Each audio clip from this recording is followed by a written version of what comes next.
Morning students, today we are going to start with unit number 7, that is the invention of Vita Wonk. Before we read, who are the oldest people you know? What are the oldest things you have in your house, in your city, town or village? And how old are they? Have you ever wished that you were older? Have you wished that you could grow up in a hurry? Let us read this chapter and try to understand that what does this chapter talk about. Before we read this chapter, you should have the basic idea of what is this chapter talking about. In this chapter, there is a scientist whose name is Dr. Willy Wonka. Now actually this scientist prepares a drink whose name is Wonka White. This Wonka White is used to make people younger. This drink was invented with the main purpose to make people look younger. But this drink had certain disadvantages as well.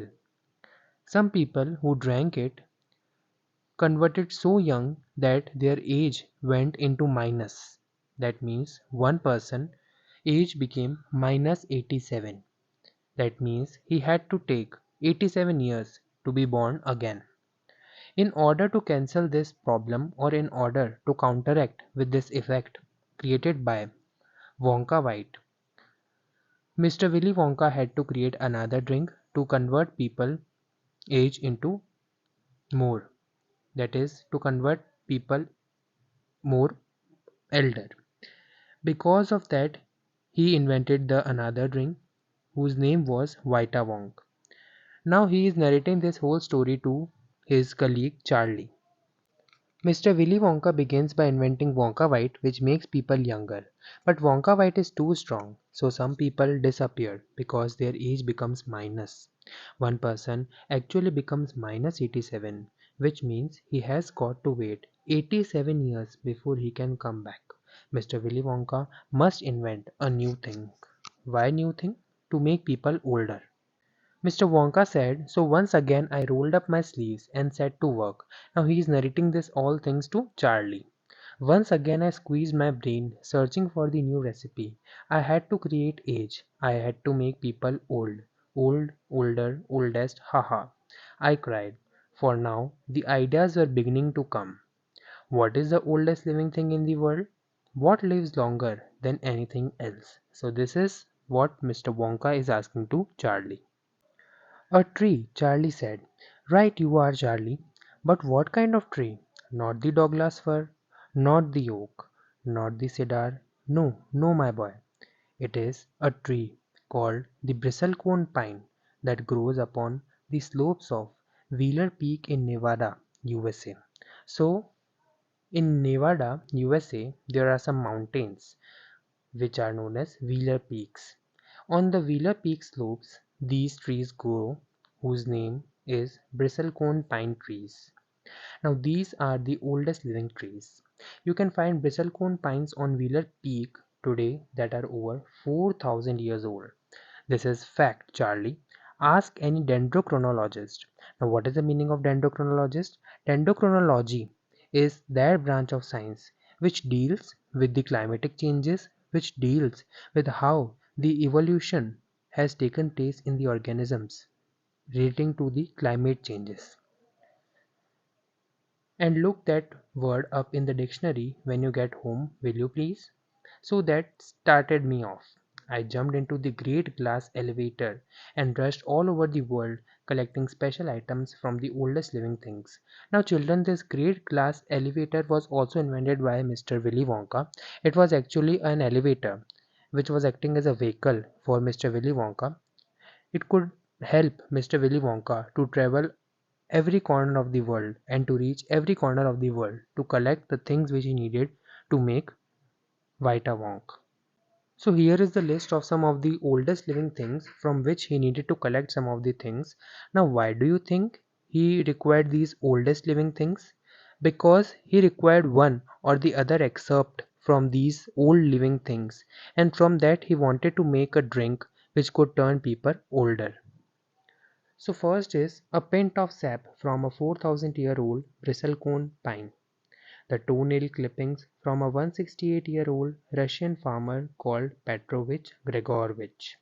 Now, the Petrovich Gregorovich was a farmer and his age was 168 years. An egg laid by a 200-year-old tortoise belonging to the king of Tong. Tong is a dynasty to whom this tortoise belonged. The tail of a 51-year-old horse in Arabia. The whiskers. Whiskers means the moustache of a 36-year-old cat called Crumpets. An old flea which had lived on crumpets for 36 years. The tail of a 207-year-old giant rat from Tibet. The black teeth of a 97-year-old grimalkin living in a cave on Mount Popocatépetl. The knuckle bones of a 700-year-old cataloo from Peru. Now, cataloo is actually a hybrid of buffalo and horse. All over the world, Charlie, Mr. Wonka went on. I tracked down very old and ancient animals and took an important little bit of something from each one of them. A hair or an eyebrow, or sometimes it was no more than an ounce or two of the jam scraped from between its toes while it was sleeping. Now, this jam is actually the dirt which was collected between the toes of these animals from where Mr. Wonka wanted something or the other. I tracked down the whistle pig, the bobolink, the scroc, the polyfrog, the giant curlic, the stinging slug, and the venomous squircle, who can spit poison right into your eye from 50 yards away. So actually Mr. Willy Wonka tracked down means searched on these many species because these were very old species and Mr. Wonka wanted some or the other parts of these species to make or to be an ingredient of his new drink, that was the Vita Wonk. But there's no time to tell you about them all now, Charlie. Let me just say quickly that in the end, after lots of boiling and bubbling and mixing and testing, in my inventing room, I produced one tiny cupful of oily black liquid. So, by collecting many things from these all species and old living creatures, finally by bubbling, boiling, and all, Mr. Wonka created a drink which was actually oily black liquid and gave 4 drops of it to a brave 20-year-old Oompa Loompa volunteer. Now, this was a boy whose name was Oompa Loompa, and this boy was 20 years old. So Mr. Willy Wonka gave this oily black liquid to Oompa Loompa to see what happened. What did happen? Charlie asked. It was fantastic, cried Mr. Wonka. The moment he swallowed it, he began wrinkling and shriveling up all over, and his hair started dropping off, and his teeth started falling out. So as soon as Oompa Loompa drank the cup of the oily black liquid, he started wrinkling, shriveling up, as well as his teeth started falling, and before I knew it, he had suddenly become an old fellow of 75, and thus, my dear Charlie, was Vita Wonk invented. So, this proves that when Oompa Loompa drank the oily black liquid, he actually turned old. Written and composed by Roald Dahl from Charlie and the Great Glass Elevator. Now, let us read a poem whose name is Dad and the Cat and the Tree, written by Kit Wright. Have you ever seen a cat climbing a tree? Sometimes a cat may climb too high and get stuck in the tree. The poor thing can't come down without help. How would you help it? Surely not like Dad in the poem. Is Dad a good climber? What were his plans? Read the poem to find out. Now, students, let me give you the overview of this poem. In this poem, there are 3 characters: the dad, the mom, and a little child, as well as a cat. Now this cat was stuck in a tree in the garden where dad, mom, and the little child were walking. They caught a glance of this cat which was caught in one of the high trees. The dad decided to save that cat. For that he tried 3 plans: Plan A, Plan B, and Plan C. Plan A and Plan B failed successively in an incessant way, but finally in Plan C he finally succeeded for what he was hankering of. He was hankering to save the cat and he finally succeeded in Plan C. But what happened? What were the plans? That is what we have to read in this poem. So let us read. This morning a cat got stuck in a tree Dad said, right, just leave it to me. The tree was wobbly, the tree was tall. Mom said, for goodness sake, don't fall. What is the meaning of wobbly? Wobbly means unstable, or one which can suddenly shudder off on the gust of wind. Fall, scoffed Dad, means cried Dad. A climber like me. Child's play this is. You wait and see. He got out the ladder from the garden shed. It slipped, he landed in the flower bed.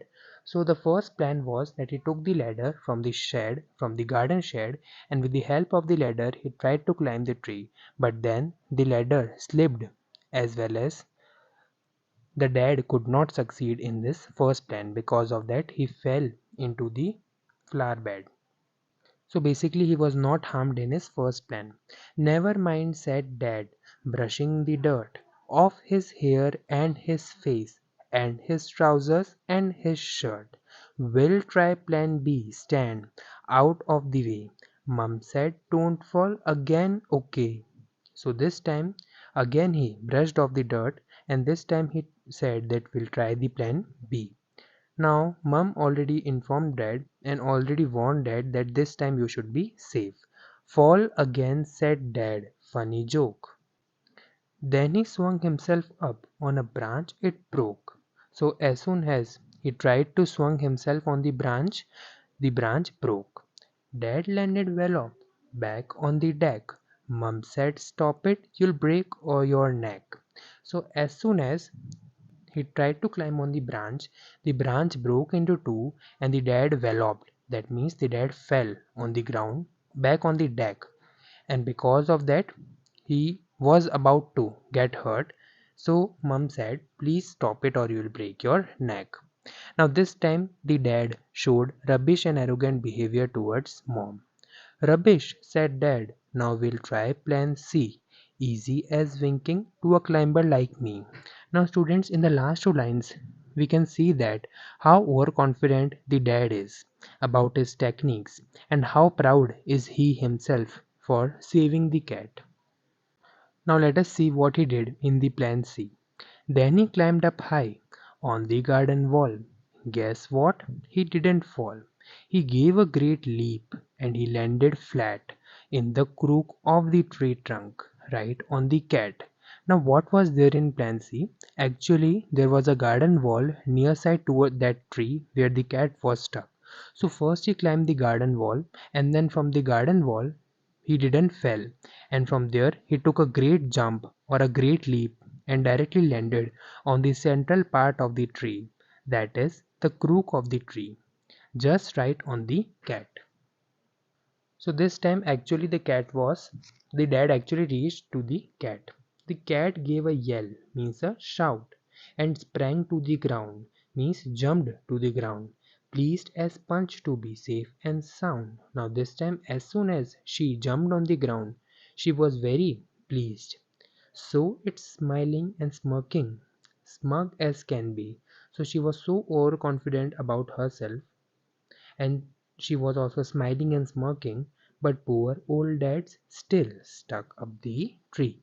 But as soon as the cat jumped down the tree, the dad was now stuck on the tree.